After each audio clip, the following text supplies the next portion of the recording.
भोलवा बदमाशी कर सकेला, लेकिन भोलवा हत्या ना कर सके। अरे वो तो भेड़ बकरी के लाठी अपना पीठी पर ओढ़ लेला। वो भला पुजारी जी के हत्या कैसे कर सकेला? ना, ये समझ में नहीं आवत दरोगा जी। ए नौटंकी, चल पलट।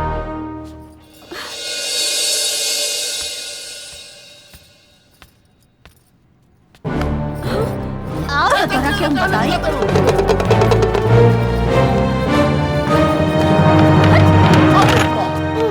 काहे रे बता?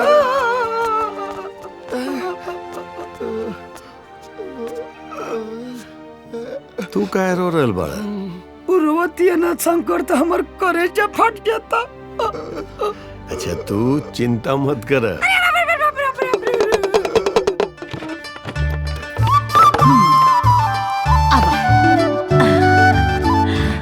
शिव शिव बोल।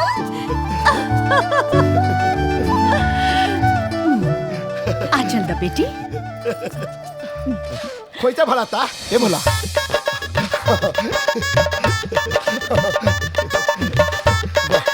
छटक पकड़। हमने गरीब के पास जवन बा तवन तुला, और आज से तो हमार पतो। खुश रहा खुश रहा खुश रहा। शंकर पतो बढ़िया बिया ना?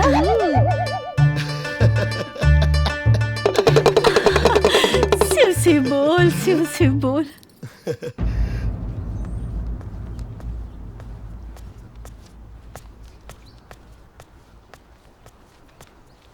हे, कौनो जरूरत नहीं खे पढ़ाई कैला के। चल। लेकिन पापा। अरे का बात बा? का भइल रहुआ? काहे चिल्लाता नहीं इतना? तहरा पता नहीं खे कि हमनी की आंख में धूल झोंक के का पढ़ाई कर दिया। अरे लेकिन ऐसन भइल का? एकरे से पूछ। एगो आवारा लेका भोलवा के संगे रास लीला रचा के हमरे मुंह पे करिखा पोते के चाहत दिया। का रे गौरी, का बात बा? लेकिन माँ, हम भोला से प्यार करेनी। देख देख एकर हिम्मत देख कैसे बोलतिया। एकरा शर्म भी नहीं लागत। प्यार कैले बानी कोनो खिलवाड़ ना। हमरा के भोला के होके से हमार बाप का केहू के बाप नहीं के रोक सकत। मालिक मालिक, मंत्री जी के बार बार फोन आवता। ऊ सब इंतजार कर रहल बा। समझा दे एकरा के, नाता काट देब।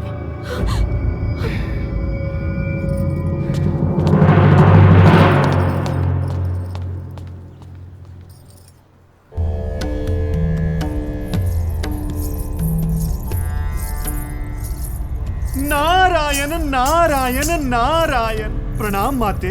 माते जागिए माते। क्या हुआ नारद मुनि? माते आप सब कुछ जान के अनजान बन रही हैं। महादेवी, महादेव जो कर रहे हैं उससे अब तो देवताओं का सम्मान भी खतरे में आ गया है। प्रभु महादेव किसी साधारण मनुष्य के यहाँ पृथ्वी पर चाकरी कर रहे हैं माँ, जिसकी चर्चा देवलोक में सर्वत्र है माँ। माँ लक्ष्मी अपने स्वामी जी के साथ क्षीर सागर में विराजमान है। ब्रह्माणी ब्रह्मा जी के साथ शोभा दे रही हैं। आप यहाँ अकेली और प्रभु वहाँ गोबर उठा रहे हैं। कुछ करिए माँ, कुछ करिए।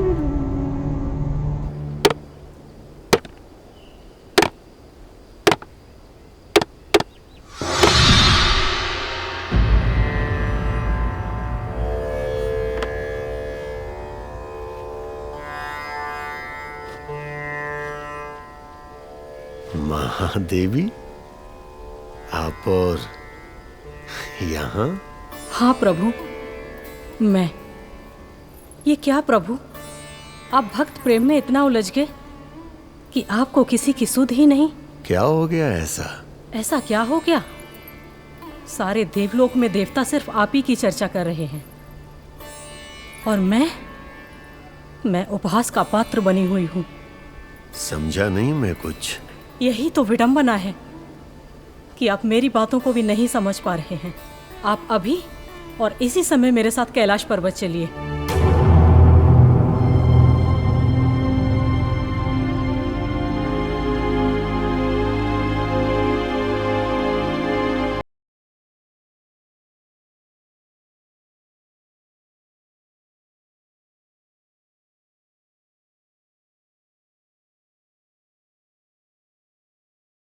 महादेवी,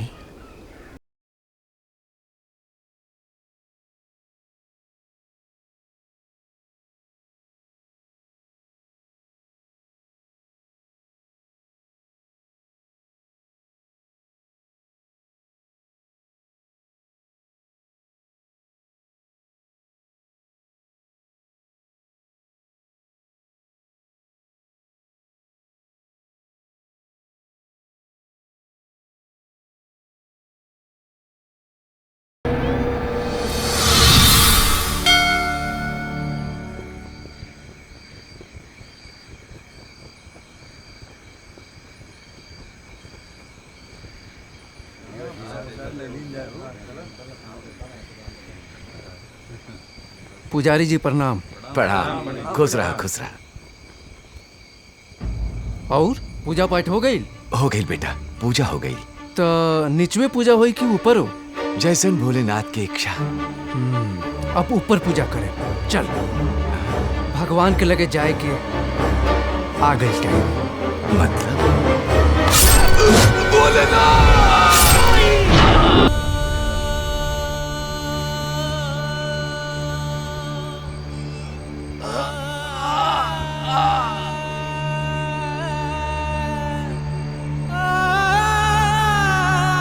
पुजारी बाबा, पुजारी बाबा, पुजारी बाबा, बाबा, बाबा, बाबा,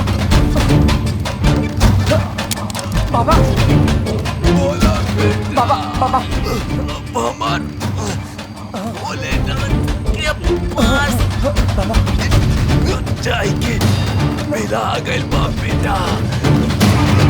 बाबा, बाबा, बाबा, बस एगो बात के ध्यान रखिए बेटा। हमरे चिता के आग तू ही दिया बेटा। बाबा, बाबा, बाबा, बाबा,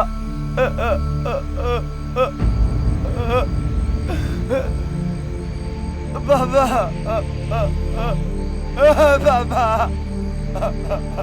चल, पकड़ पकड़, चल यहाँ बैठो भाई। चलो आओ, आओ देखो यहाँ पे बैठा हुआ है। अरे कौदले ने खून थे पुजारी जी के। तोरा पागलपन पर हमारा पहले से शक रहे। पकड़, उठा, गिरफ्तार कर लेकर के। चल, पुजारी बाबा, लाश को पंचनामा के लिए ले चलो। चल, चल,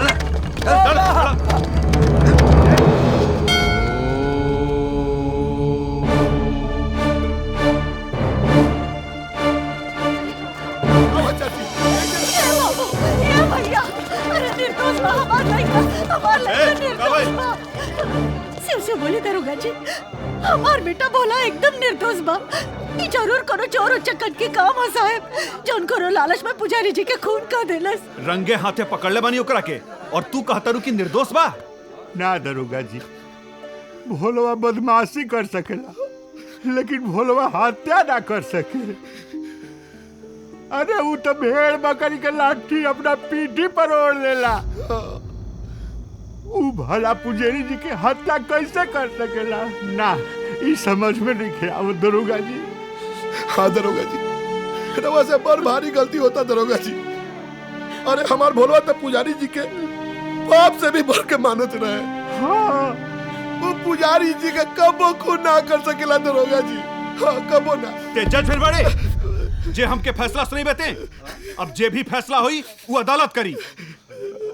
चल भाग यहाँ से, निकल, निकल, निकल यहाँ से। ए दरोगा, शिव शिव बोला दरोगा, शिव शिव बोला।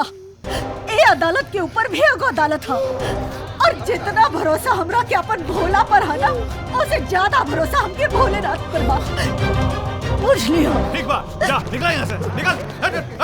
आई पंडित जी। चल चल चल भगवान जी, चल चल चल चल चल।